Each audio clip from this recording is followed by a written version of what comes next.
Hey, Matt here. Happy holidays. I want to wish you, Merry Christmas, whatever holiday celebration that you celebrate as a family.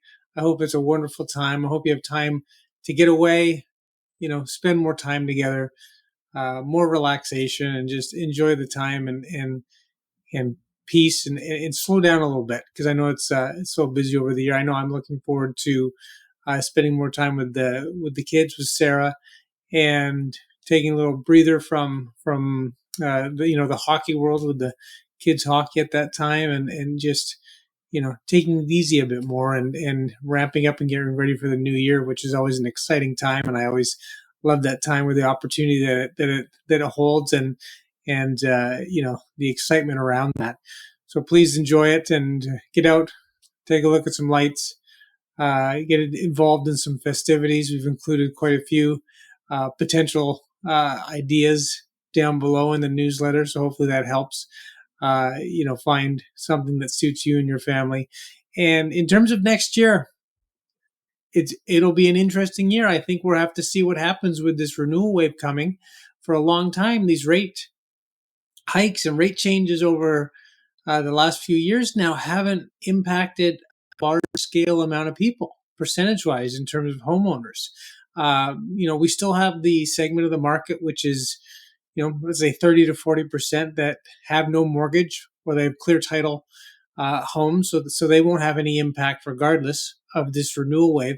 But there's a lot more people that are coming up to renewal than we've seen in the months past, with 300 billion up for renewal next year in 2024 across Canada. So there should be a decent amount of percentage in Vancouver, Greater Vancouver area.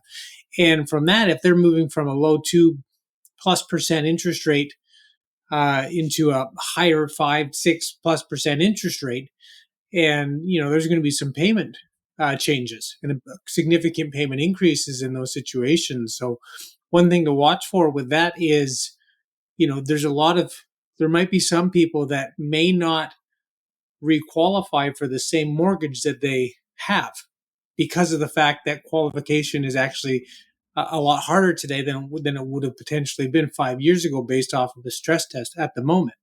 So it'll be interesting to see how that's handled with banks at renewal. Do they try to take advantage of that and potentially offer higher interest rates at renewal to see if they can, get clients to lock in at what's more favorable to them from a spread standpoint in terms of their metrics, because they know that they might not have the ability to move over. There was a recent article about, deleveraging mortgage portfolios across the major institutions, meaning not renewing mortgages.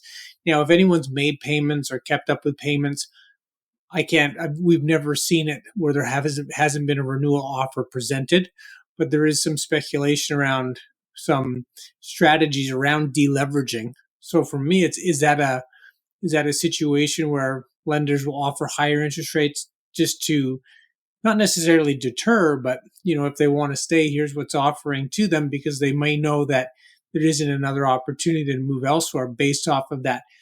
To move to a different lender, right? If you renew it with the existing lender, don't have to requalify. If we move to a new lender, keep the mortgage the same. It doesn't matter if we increase the mortgage amount, whatever the situation, it has to get requalified and restructured based off of today's qualifying criteria. Now, oftentimes, restructuring at renewal makes sense because there's great opportunity there to access equity, looking at investment opportunities, creating tax deductibility, all these different things that this renewal opens up in terms of opportunity, debt consolidation, preparing for the next purchase, adding a line of credit for home renovations in the future, all of these different situations which make it very favorable to refinance a lot of the time. Will that be impacted with the less ability for certain people to move because of the fact that qualification is harder than it would have been when they originally got the mortgage? That'll be something to watch out for. With the additional an increased amount of homeowners coming to renewal, are they now more open to listing and buying that next property? You might be a situation where they've waited until this time because they didn't want to lose their existing rate, or they didn't want to tackle that when they thought rates weren't very favorable. And now that everyone's sort of normalizing and getting used to this higher rate market, and they've already been reset at a higher interest rate at renewal time, are they more comfortable going to market and listing their property to then purchase their next home that they would like to move into? So that's another situation that could happen. And then there might be a percentage of people that these payment challenges are too much. And I hope that's not the case. I hope there's not, an increase in mortgage defaults and not being able to pay mortgages. But, it's definitely a concern given where rates are today and where they were, and increases in payments that we might see, especially with, mortgage holders that have a static variable that potentially could be in negative amortizing situations where the balance is growing. And as they get to renewal, they actually have a higher balance and a higher rate and a significantly higher payment. So those are all things to look at. But in terms of home values, because there's still such a lack of housing supply, long term, it looks like there's still upward pressure on housing prices just because of that. There's all those different rezoning policies that are being pushed through at a relatively rapid pace, which will rezone all single family homes across British Columbia. And there's going to be a lot of rezoning and things happening across Canada in different markets. So with that, it'll be, what we'll have to watch with that is, does that impact home values? Because now they're, could be redeveloped. There might be some increased density allowed on that property. Does that, open up opportunities for certain people to sell properties? Do, home builders get back into the market a little more aggressively as things settle down and normalize because of these new rezoned property opportunities?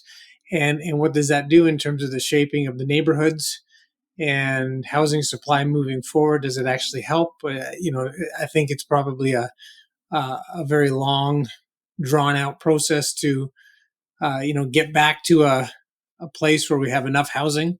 And, it's one of those things where it just may never happen just because we're in a difficult situation at the moment. But those are things to look out for. With all these different changes coming, does that spark the market? Because right now, if I'm looking at purchasing a property, these next few months present to me some very good opportunity.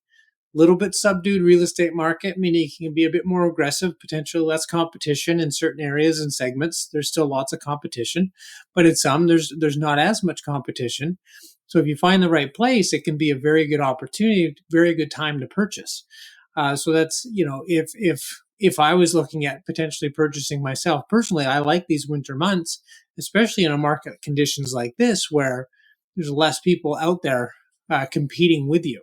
Now, as that changes, as we move into the spring market, that could very quickly shift the other direction. The big unknown is all of these renewals coming, a large percentage of them in the second quarter, third quarter of next year, sort of aligned with the spring purchase market years back. So, will that have an impact on these things? And time will tell what that actually looks like. And as we get to that place mid-year, have we started to see the Bank of Canada cut interest rates?